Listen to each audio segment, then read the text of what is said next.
The backbone of every social media company's presence online comes from a social media strategy. Hey, my name's Dave Sols. I'm a marketing director with over 12 years of experience across statewide, national, and international clients. I have all of those times working within social media marketing and across paid and organic channels and strategies. And I am here to tell you what I know about social media marketing.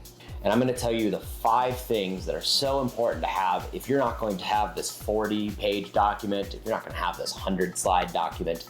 Here are 5 things that you need to make sure that you have down within a social media strategy to move forward and do your best across your social media channels. Like I tell my clients and my coworkers, the most important reason to have a strategy in place is because if I win the lottery the next day, I'm out of there.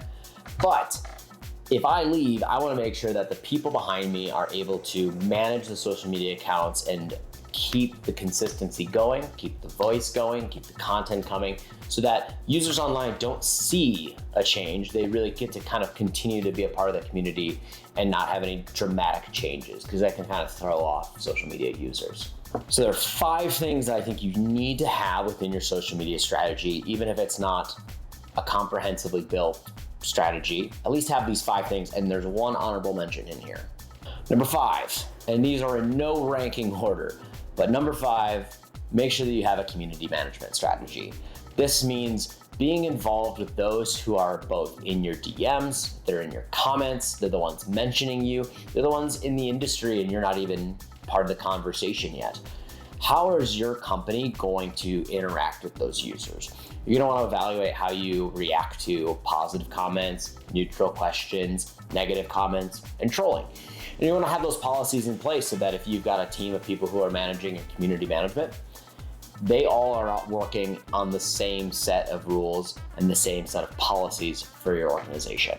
What's also important about a community management strategy is it allows your company and your brand to be proactive, to get out in conversations, engage, have fun, and do things and really build that community. Because at the end of the day, you're really trying to build a community and less of a communications platform. Number 4 are going to be your content pillars. And content pillars are so vitally important because they're going to tell you what you even talk about. And it's important to look at having between 4 and 5 content pillars. When you have 3, you start to get maybe a little bit restrictive. If you have any more than 5, then you might as well just post everything. But content pillars, from a social media manager's perspective, are going to do a couple things for you. One, it's going to let you look at all the content possibilities out there and really funnel it down to the things that are going to be most important for your followers and your brand, and helps you organize it. The second thing is, if you have higher ups, C-suite executives coming to you and saying, hey, we want to post about this, we want to post about this, it gives you a little bit of time, a little bit of reason to say no. And that's a really important thing when it comes to social media, especially when you're working in an agency or if you're working for a small organization. Sometimes you're gonna have people who wanna post everything. And content pillars give you a reason, an approved reason and confirmed by your organization as to what you talk about. And the other thing to note is that some of these content pillars, not everything's gonna fall into one specifically. Sometimes a content pillar may have a piece of content that falls into one and another. And that's okay. And you may have one that's kind of a catch-all for a lot of other things. But what's important is to both outline what your content pillars are and break out each one of those pillars to say, what does this content look like? What's the topics of conversation that really kind of are good examples of what that fits into. So for instance, if you want to have an internal spotlight content pillar, we're going to kind of talk about our story, and that's a big one for all organizations. They want to talk about their story.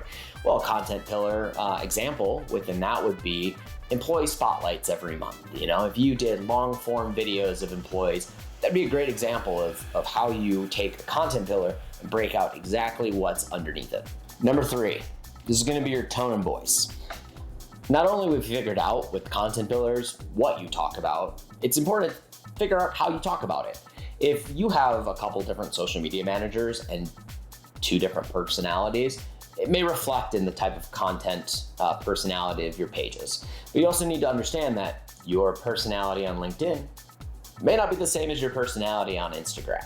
So it's important to not only define what's our brand's personality, and a lot of this can come from your brand guide and your larger organizational marketing plans, but having this kind of retooled for social allows you to say, hey, we're gonna talk on LinkedIn about this, and we're gonna speak about it in this manner, maybe a little bit more suit and tie, and Instagram's gonna be a little bit more Hawaiian shirt Friday. It's one of those things that's going to give you some defined words, and sometimes you get a persona of someone famous who we can all kind of understand their perspective and their personality, and use them as a tool for everyone to kind of get on the same page and know what we're talking about and how we're talking about it.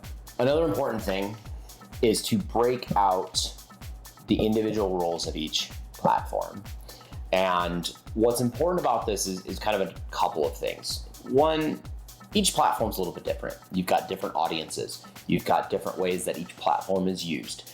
And so what's important is to break out each of those pages, give it a purpose, have its role, understand what's our goal of this platform versus our other platforms, and be able to have a pretty clear understanding of what content goes out on that platform and which one doesn't.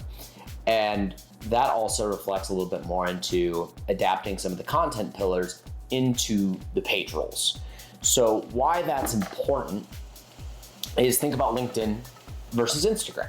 Well, LinkedIn has a lot of different content types than Instagram, and some of them overlap, sure, but we're going to talk a lot about employee highlights and maybe corporate giving and community awards and whatnot here, but that may not be everything that goes out on Instagram. So you want to make sure that you have that kind of clearly defined, where if you get a piece of content, it comes down the flow. It may split up into a couple different ways, but it's going to split. It's not going to come right back down, have the same copy, same image, same personality, all the platforms. You may have it come split here. We're going to have a little bit more of a polished personality. We're going to have more of a fun personality.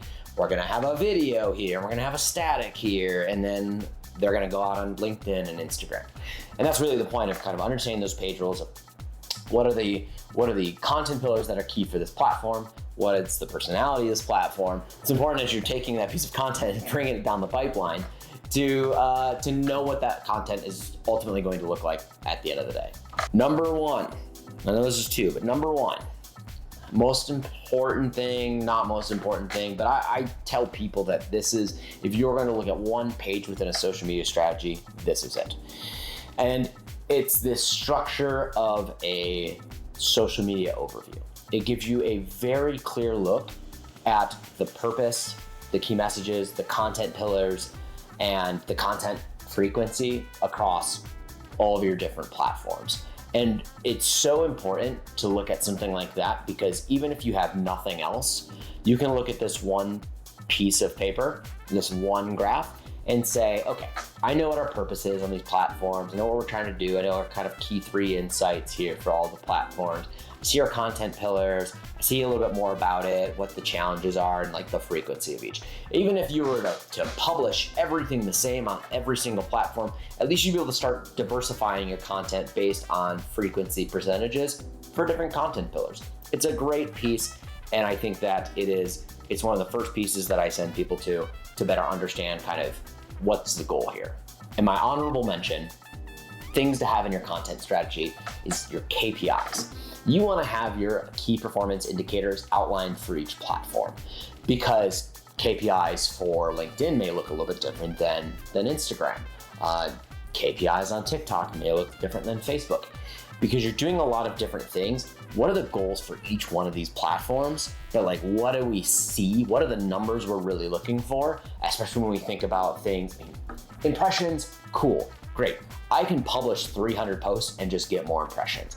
But I tend to look at what's my engagement rate for those posts? Am I staying above what I agree is a good benchmark for my page's engagement rate? What's the content that people are finding valuable? Followers can be a great metric, but don't get too caught up in it. What's important about like understanding all of these together is I may want more followers on this platform. They may be much easier for me to get followers on this platform, like LinkedIn. Great platform to really build followers. Instagram, much more difficult. But maybe there's other things I should focus on there that are the KPIs that show value of that page versus followers. So all of this together, great pieces of information, especially if you're going to put together a comprehensive social media strategy. And if you have questions, find me on LinkedIn, shoot me a DM, ask me questions. I can help you build a strategy if you need, but it's one of those things that it's like building a house. You start with the foundation, and this document can really ensure that your company, your agency, your clients are getting a long-term plan and a really clear lighthouse in the distance for your social media strategies.